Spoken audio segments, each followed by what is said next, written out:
Assalamualaikum warahmatullahi wabarakatuh. Alhamdulillah wa syukurillah, pada kesempatan ini kita masih bersama-sama bertemu di channel Ahmad Rustam. Pada kesempatan ini saya akan memberikan informasi baru, informasi yang sangat berkaitan dengan mahasiswa, baik itu mahasiswa aktif maupun mahasiswa yang sudah lulus. Nah, teman-teman, pada video sebelumnya saya telah menjelaskan bagaimana teman-teman mahasiswa atau alumni mengecek datanya di Forlabdikti apakah nama ataukah NIM, jenis kelamin, status kelulusan dan sebagainya itu sudah benar atau tidak. Nah, sekarang informasi yang akan saya sampaikan pada kesempatan ini adalah berkas apa saja sih yang dibutuhkan ya untuk memperbaiki data-data yang salah. Ya. Nah, tentunya teman-teman mahasiswa akan berkomunikasi lagi nanti dengan pihak operator kampus masing-masing. Nah, saya akan sampaikan di sini berkas yang wajib mahasiswa kumpulkan, tapi setahu saya jadi universitas itu atau operator di universitas masing-masing ini berkas yang harus dikumpulkan untuk memperbaiki perubahan data tertentu, misalnya nama, jenis kelamin maupun NIM. Nah, teman-teman jangan di skip dulu ya, saya akan menjelaskan satu persatu berkas apa yang dibutuhkan untuk setiap perubahan data. Ya, di sini saya akan menyampaikan bagaimana berkas apa yang dibutuhkan: perubahan nama, kemudian perubahan NIM, kemudian nama ibu kandung, kemudian tempat lahir, periode pendaftaran, selanjutnya adalah jenis kelamin. Ya, jadi inilah ada berapa tadi ya? 1, 2, 3, 4, 5, 6. Ada 6 jenis data yang teman-teman akan dapatkan informasi terkait dengan berkas-berkas apa saja yang dibutuhkan dalam perubahan data yang salah di Forlabdikti. Oke, yang pertama yang saya harus sampaikan bahwa di sini ada dua ya. Kalau mahasiswa tersebut sudah alumni, itu akan berbeda pada data ijazah dan transkrip. Begitupun yang belum selesai atau masih aktif. Jadi untuk perubahan nama ya, data yang dibutuhkan atau berkas yang dibutuhkan adalah yang pertama itu adalah ijazah dan transkrip. Ijazah asli dan transkrip yang di-scan ya, berkas ijazah asli dan transkrip yang di-scan, hasil scanner. Nah, kalau untuk mahasiswa yang sudah selesai atau status lulus, maka ijazah dan transkrip S1 yang harus di-scan. Jadi S1-nya ya, S1-nya.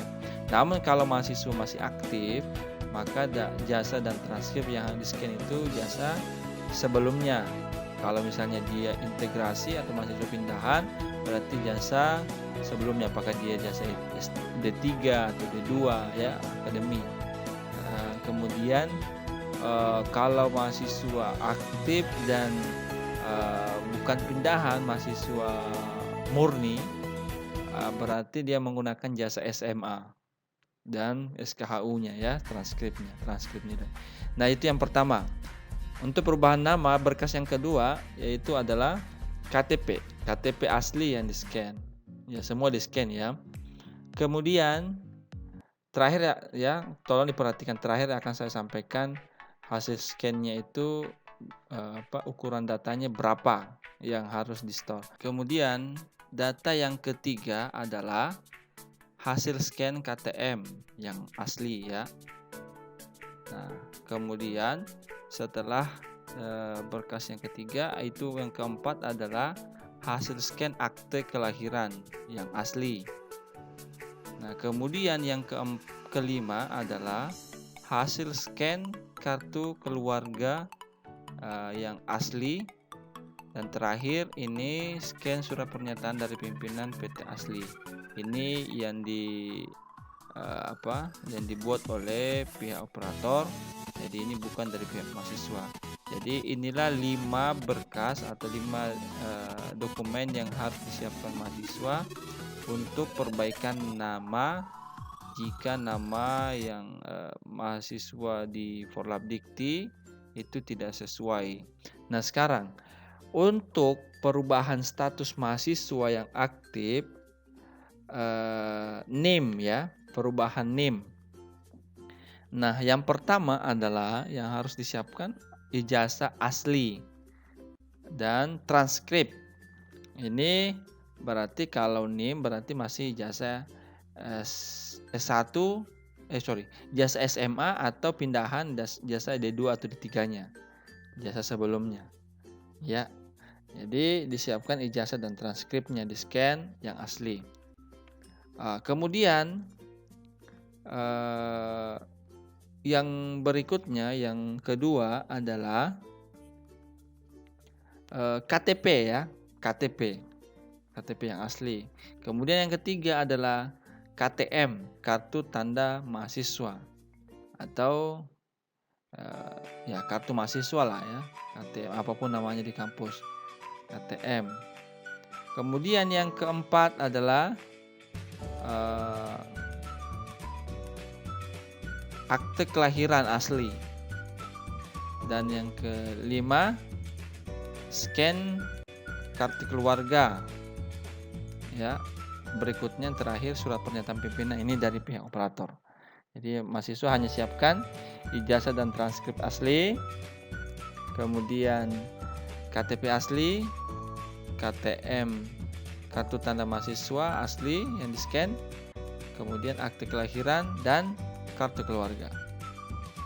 Nah, sekarang untuk perubahan nama ibu kandung ya, kalau misalnya nama ibu kandungnya tidak sesuai dengan kartu keluarga, maka kita bisa memperbaiki nama ibu kandung dengan menyetor data ke pangkalan data, yaitu akte kelahiran, atau boleh surat keterangan lahir atau kartu keluarga. Ya, boleh akte kelahiran atau surat keterangan lahir atau kartu keluarga.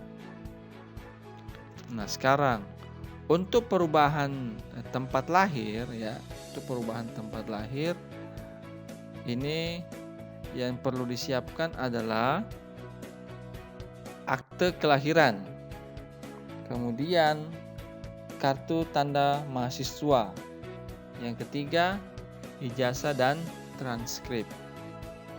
Jika sudah lulus berarti pakai jasa S1, kalau belum maka pakai jasa SMA. Kemudian perubahan periode pendaftaran. Nah, biasanya kalau kita cek di Forlap itu kelihatan kita masuk 2018 ganjil atau 19 ganjil. Kalau misalnya kita masuk 2018 ganjil, ternyata di Forlap tercatat 2018 genap, maka kita bisa mengusulkan perubahan periode pendaftaran pada operator dengan membawa surat penerimaan mahasiswa, yang ini bisa didapatkan di universitas masing-masing. Jadi surat penerimaan mahasiswa. Kemudian perubahan jenis kelamin. Nah, kalau misalnya teman-teman ingin mengubah jenis kelaminnya, maaf ya, bukan mengubah jenis kelamin yang sebenarnya, bukan ya, status jenis di Forlap. Jadi misalnya kalau Anda seorang laki-laki ternyata di Forlap tercatat sebagai perempuan, maka Anda bisa mengusulkan perubahan data di Forlap ya, dengan membawa berkas kartu tanda penduduk atau KTP asli, kemudian kartu keluarga.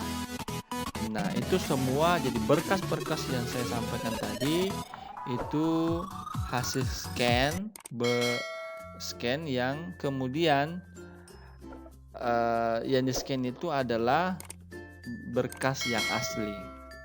Nah, yang paling terpenting adalah berkas yang di-store di operator atau di pusat data masing-masing universitas. Silahkan itu maksimal setiap filenya itu, jadi filenya dipisah ya, tidak di-combine. Jadi dari berkas-berkas, setiap berkas itu dipisah. Jadi setiap berkas, setiap file itu maksimal kapasitasnya atau ukuran filenya tidak melebihi 500 KB. Tidak melebihi 500 KB. Karena kalau melebihi 500 KB itu akan tidak bisa kita upload ya, tidak bisa upload. Jadi pastikan sebelum menyetor ke pusat data atau operator, file-file atau berkas-berkas yang telah disiapkan itu tidak melebihi 500 KB.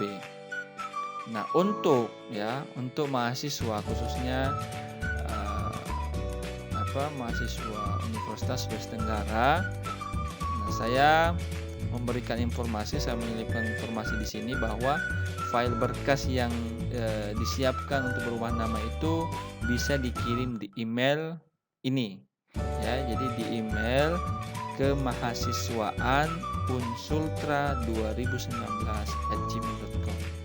Jadi bagi mahasiswa yang merasa datanya belum benar ya, masih ada yang salah di form dikti, segera melapor ya, mengkonfirmasi di pusat data dengan menyiapkan berkas-berkas yang telah saya sampaikan sebelumnya. Dan yang terpenting lagi adalah bahwa Anda mengirim pesan, mengirim email ke mahasiswa unsultra2019@gmail.com, sampaikan maksud dan tujuan Anda untuk perubahan apa, dan setelah itu kami akan proses berkasnya. Nah, setelah itu jangan lupa di email itu mencantumkan nomor handphone atau nomor WA yang bisa kami hubungi agar segera kami konfirmasi kepada Anda jika pengusulan data Anda setelah selesai. Sekian dan terima kasih. Semoga informasi ini bisa membantu teman-teman dari universitas di mana saja, mahasiswa baik mahasiswa aktif maupun yang sudah lulus. Semoga informasi ini bisa membantu, dan harapan saya informasi ini bisa di-share kepada teman-teman yang lain. Mungkin ada yang belum paham, belum mengerti, dan belum tahu gimana cara mengecek. Nah, di video-video sebelumnya saya telah sampaikan bahwa cara mengecek data-data di Polab. Kalau sudah dicek dan ternyata ada data yang tidak sesuai, maka inilah informasi-informasi yang bisa membantu Anda untuk mempersiapkan datanya dan segera memperbaiki data di kampus masing-masing. Sekian dan terima kasih. Jangan lupa like and subscribe ya. Jangan lupa like and subscribe channel Ahmad Rustam agar teman-teman dapat mendapatkan notifikasi video-video terbaru yang lebih menarik lagi. Sekian dan terima kasih. Assalamualaikum warahmatullahi wabarakatuh.